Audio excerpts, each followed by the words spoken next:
Ya estamos con el senador Ricardo Monreal aquí en el Senado de la República. Ricardo, es un placer, como siempre, estar contigo. Muchísimas gracias. Jorge, bienvenido a la casa del federalismo, a la casa de todos. Es un honor que estés aquí. Es un placer. A ver, en la política nacional a mí me llama mucho la atención porque los acuerdos siempre son mal vistos, o son en lo oscurito, o son por concertaciones, o porque algo O se negoció, o sospechosos, o alguien amenazó a alguien para llegar a un acuerdo. Esta semana, el martes, se logró un acuerdo aquí en el Senado para un tema muy polémico, donde hay muchas posiciones, muchas de ellas legítimas, muy encontradas, sobre la participación de las Fuerzas Armadas en la seguridad pública. Y me llama la atención que se ha discutido menos del contenido del acuerdo, de si hubo concertaciones, si se presionó un senador, otro. ¿Por qué no nos platicas cómo se llegó a este acuerdo? Luego platicamos del contenido del mismo. Sí, mira, desde hace ya casi un mes tenemos la minuta que nos envió la Cámara de Diputados, donde se modifica el quinto transitorio de la reforma constitucional del 2019, que contiene lo relativo a la Guardia Nacional, la creación de la Guardia Nacional. Ese quinto transitorio establece, porque está vigente, que la Guardia Nacional asumiría prácticamente las labores de las Fuerzas Armadas y que las Fuerzas Armadas solo permanecerían 5 años en esta transición para prestar servicios de seguridad pública, para prestar labores, para realizar labores o tareas de seguridad pública desde hace un mes. Creo que lo que hizo el Senado ahora, Jorge, es muy importante. En efecto, el ruido mediático en ocasiones no te deja ver la profundidad de lo que se construyó y lo que se diseñó fue prácticamente una nueva propuesta de redacción del quinto transitorio, donde no ha habido la seriedad del análisis o pocos han acudido a la profundidad y seriedad del análisis de lo que se aprobó y que fue reenviado a la Cámara de Diputados. ¿Qué es lo que pasó, Jorge? Y lo trato de resumir muy breve. Primero, se mantienen los 9 años de permanencia de las Fuerzas Armadas, esa es una. 2, se establece una comisión bicameral. 3, se establece rendición de cuentas de las Fuerzas Armadas al Congreso. 4, se establecen exámenes de evaluación de las Fuerzas Armadas en sus tareas en seguridad pública. 5, se establecen fondos de recursos económicos para auxiliar, reforzar y apoyar a las policías municipales y a las policías estatales. 6, se refuerza el carácter civil de la policía. 7, se capacita en razón de prácticas en materia de seguridad civil.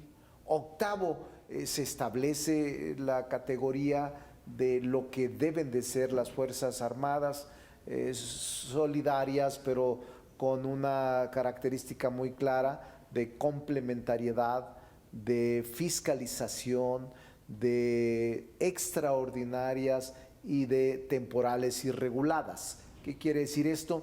Que son características que la Corte ha diseñado y que el hecho de establecerlas en este transitorio hacen del conocimiento de que tienen una temporalidad. Lejos de hablar de la militarización, lo que estamos haciendo es terminar con la militarización que se inició hace 27 años. O por lo menos ponerle un mecanismo gradual para ir saliendo de una trampa. Yo he insistido mucho, más allá de las posiciones políticas, ayer me parece que hubo algunos debates muy desafortunados, hubo otros incluso en contra muy afortunados, la posición de Claudia Ruiz Massieu, por ejemplo, pero más allá de eso, yo no he escuchado un solo gobernador o presidente municipal que diga: yo no quiero las Fuerzas Armadas en mi estado. No hay uno solo. Yo tengo mis fuerzas policiales para controlar la seguridad pública, yo puedo hacerlo. Ni la Ciudad de México, ni Monterrey, ni Guadalajara, ni ninguno, ni Yucatán, que son los que quizás tienen mejores policías. Sí, y tampoco es racional Jorge, estar pensando en que en 16 meses, al regresar a los cuarteles, el Ejército y la Marina, que son más de 100,000 soldados, vaya a haber una fuerza que sustituya con el nivel de capacitación, adiestramiento, formación policíaca o militar. No habrá una fuerza de esa magnitud. Con un punto adicional, la Guardia Nacional, en más del 80% de sus integrantes son 70% son militares. Son militares, entonces, provienen de la milicia o de la Marina. Si tú les dices en marzo del 24, regrésense, se regresan con ellos. Claro, y se regresan con sus prestaciones, sus grados. Exactamente, ellos cuidan sus prestaciones, sus grados y su seguridad social, que la tienen en las Fuerzas Armadas y no en la Guardia Nacional. Has tocado un tema clave y por eso yo creo que fue afortunada nuestra reforma.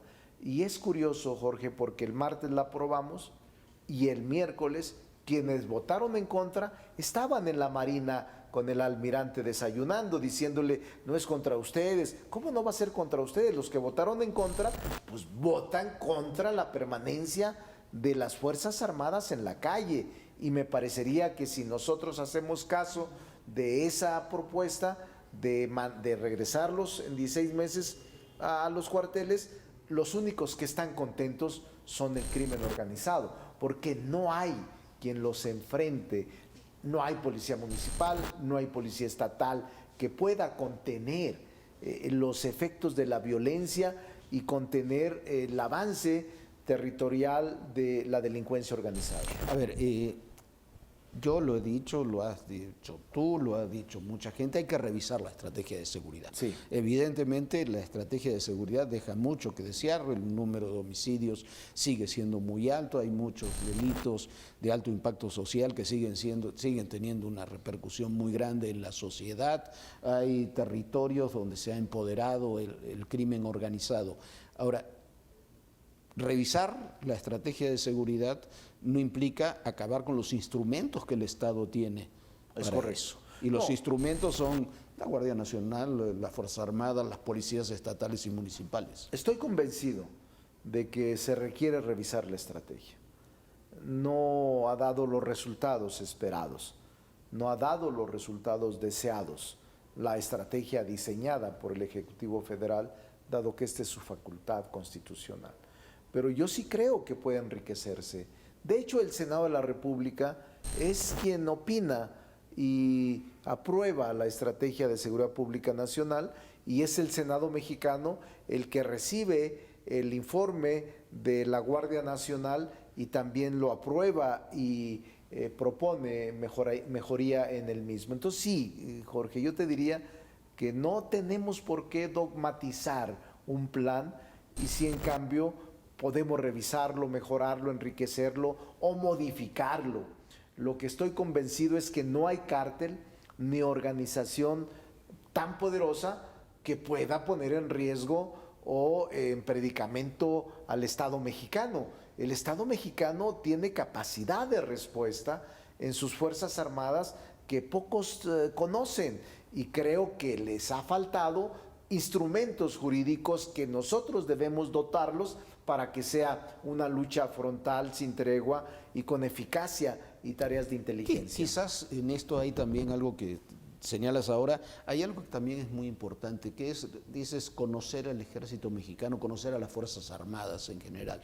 En este debate, en este de que se ha desarrollado en los últimos años, como los que se desarrollaron en el pasado, me parece que estamos pecando como sociedad de conocer muy poco lo que son, cómo funcionan y cuál es el propio ADN, vamos a llamar así, de nuestras Fuerzas Armadas, que es diferente. Antes con acusaciones que eran muy terribles, ahora con acusaciones muy terribles también, pero en las antípodas políticas.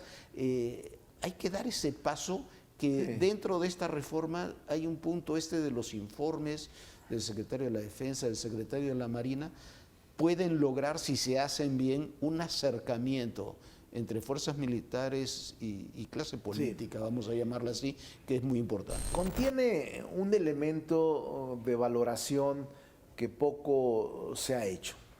El dictamen que modificamos y que ya enviamos como minuta a la Cámara de Diputados, aprobado por mayoría constitucional, contiene mecanismos de control parlamentario que hasta este momento históricamente no se han contenido y no se han conocido desde el 1824. ¿Cuáles son esos mecanismos? Son facultades de control parlamentario consistentes en, primero, en esta facultad de nombrar la comisión bicameral, una de las dos cámaras, para poder recibir semestralmente informes de las Fuerzas Armadas permanentes sobre el desempeño de sus tareas, de las labores cotidianas que realizan, y no solo recibir semestralmente, Jorge, sino incluso proponer mejoría o proponer modificar la estrategia de que está llevando a cabo las Fuerzas Permanentes Armadas. Entonces, esta comisión se inscribe en un mecanismo nuevo, pero estos informes son pormenorizados, científicos, estratégicos, y es una comisión de alto nivel y tiene la posibilidad de hacer comparecer juntos o individuales al Gabinete de Seguridad Pública, al secretario de la Defensa, al secretario de Marina, al secretario de Gobernación, a la secretaria de Seguridad Pública, conjuntas o separadamente. Esta ya tendrá la obligación de comparecer, de hacer comparecer a cualquiera de estos titulares que ahora no los tenemos, Jorge.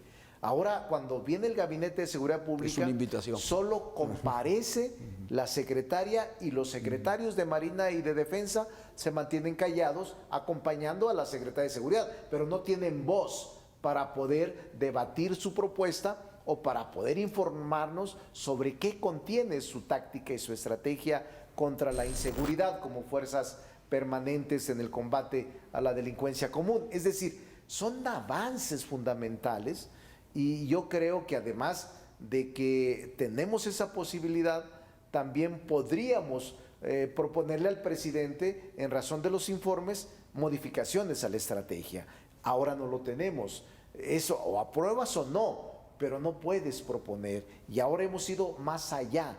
Por eso sí creo que contiene elementos fundamentales en los que podamos confiar y recuperar ese vínculo sociedad-militares, que no nos ubiquemos tan lejanos y como si nunca existiéramos. Entonces ahora podrán acudir, como en muchas partes del mundo, incluso Estados Unidos, citan a comparecer al comandante de las Fuerzas Aéreas, sí, o sea, del Comando Norte, del Comando Sur. Norte. Claro. Ahora el Senado mexicano y el Congreso podrán hacerlo y tener un debate franco con el titular de la Secretaría de la Defensa, con el titular de Marina, con el secretario de Gobernación en materia de seguridad pública.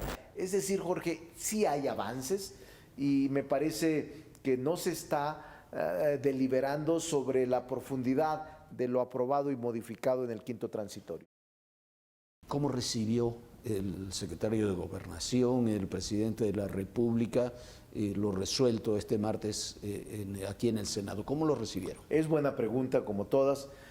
Yo estuve conversando con él. De hecho, te diría que en este afán con Adán Augusto, de colaboración de poderes, estuve platicando con Adán Augusto los últimos 8 o 10 días para esta modificación, y estuvimos intercambiando redacciones.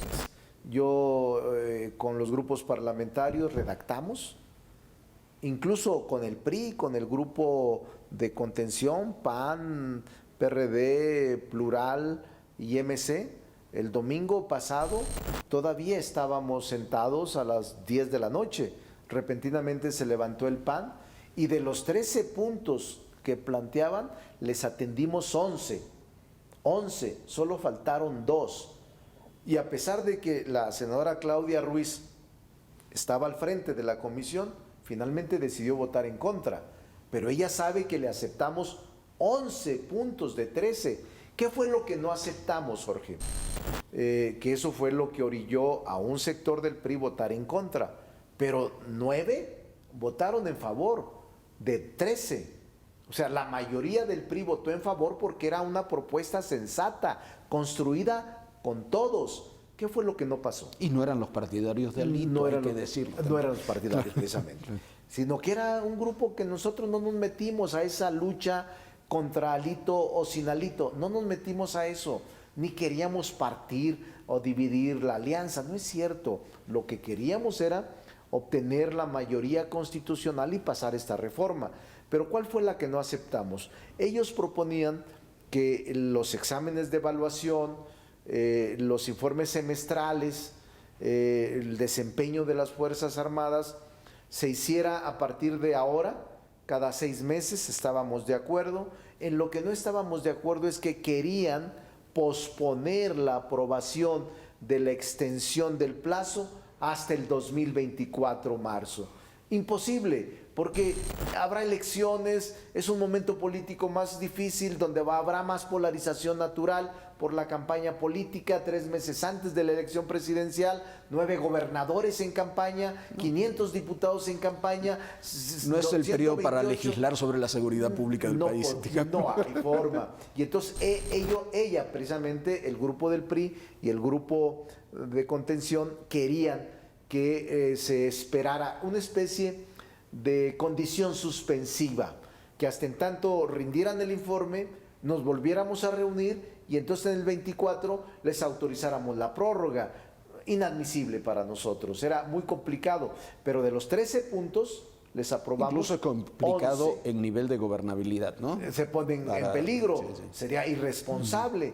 Pero yo les decía, ¿qué gobernador, qué presidente municipal se atreve a decir ahorita, yo no quiero la Guardia Nacional y no quiero las Fuerzas Armadas? No hay uno.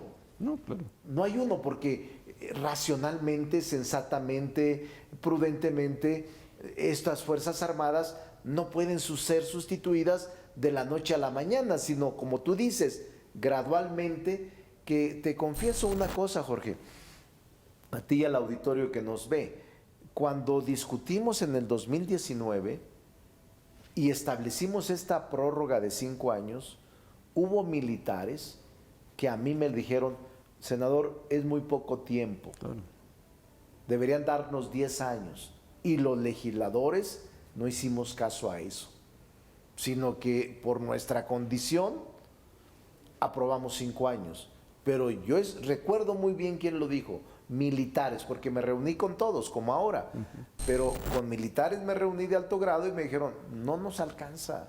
Crear la Guardia Nacional, primero, generar condiciones para que sustituya a las Fuerzas Armadas, que ahora estamos en 5 años, no hay condiciones.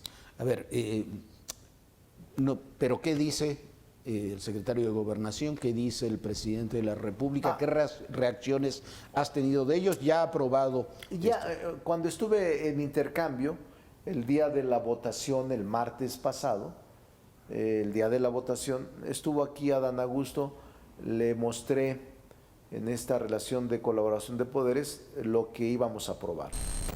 Un artículo prácticamente nuevo del quinto transitorio.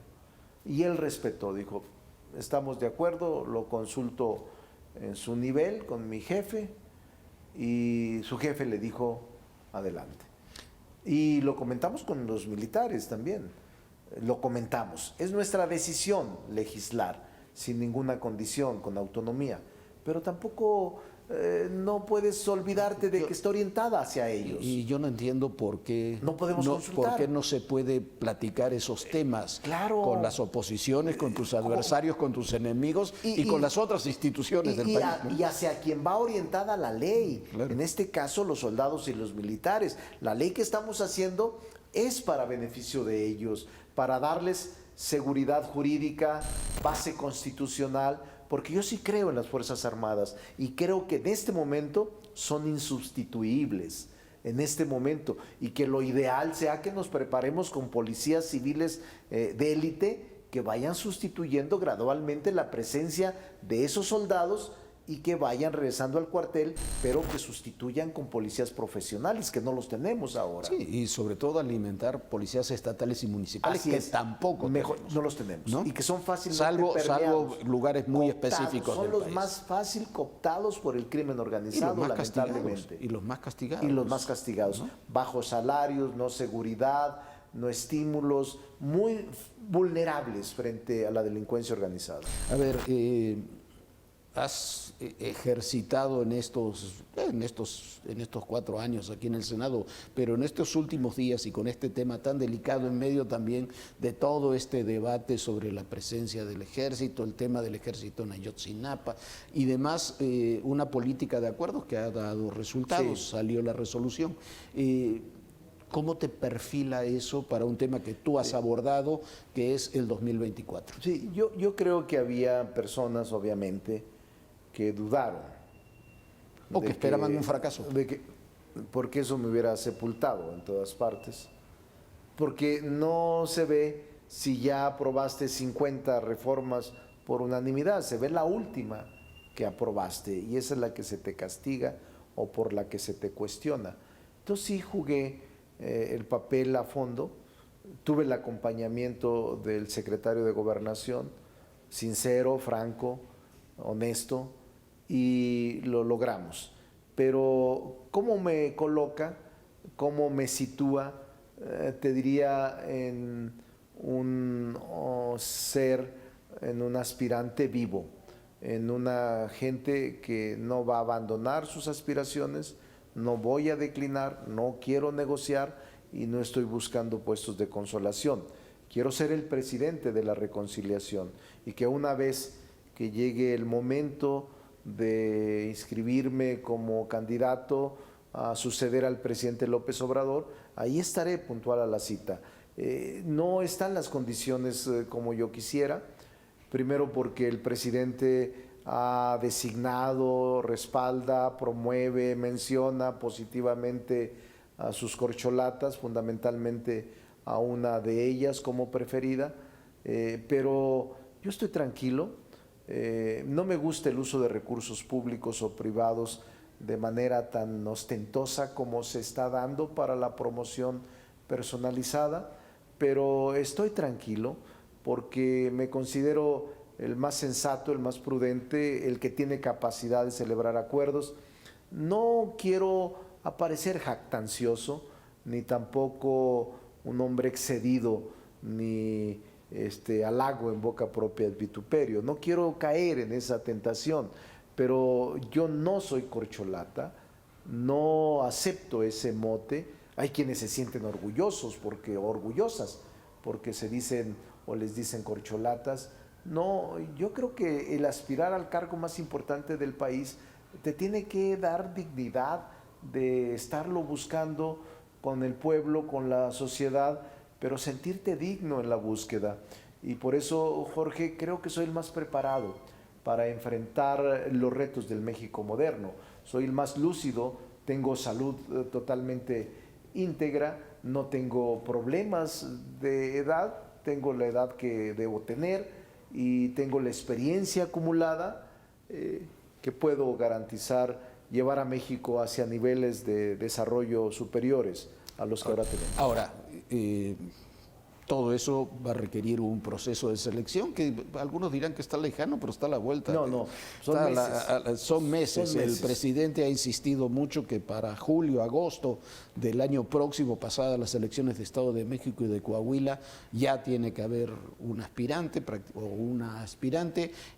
¿Cómo vas a encarar este proceso, estos meses que vienen dentro y fuera de Morena? Porque una candidatura presidencial no es solamente dentro de un partido. Sí, yo he definido que si, y lo he señalado insistentemente, que si es el partido el que organiza la encuesta, el que la canta, el que la describe y el que la resuelve, yo no participaré, porque es una farsa. Esos son dados cargados. No acepto que sea el partido el que promueva, el que levante y el que cante la encuesta. No sería conveniente prestarme a eso y ahí no participaría. Estoy planteando un ejercicio más amplio democráticamente, o bien como se hizo hace 12 años, cuando se inscribieron dos, Marcelo y el presidente López Obrador, con varias encuestas, que eran 3 encuestadoras, con ciertos interrogantes y preguntas, y en razón de la calificación de cada punto se valoró y se sopesó quién era el que tenía mejor posicionamiento frente al electorado. Algo así podría ser. Que en aquella ocasión fue un empate.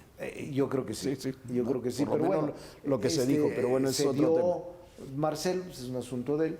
Y yo no creo que Marcelo acepte regresar a este método de prácticamente imposición, arreglo y dados cargados previamente. Yo no lo aceptaría. Si él lo acepta, está bien, pero yo pintaría mi raya y no participaría en un proceso de esa naturaleza, porque es allanarte y simplemente legitimar una decisión ya tomada. Ricardo, muchísimas gracias por esta plática. Muchas gracias, Jorge. Gracias. Saludos al auditorio.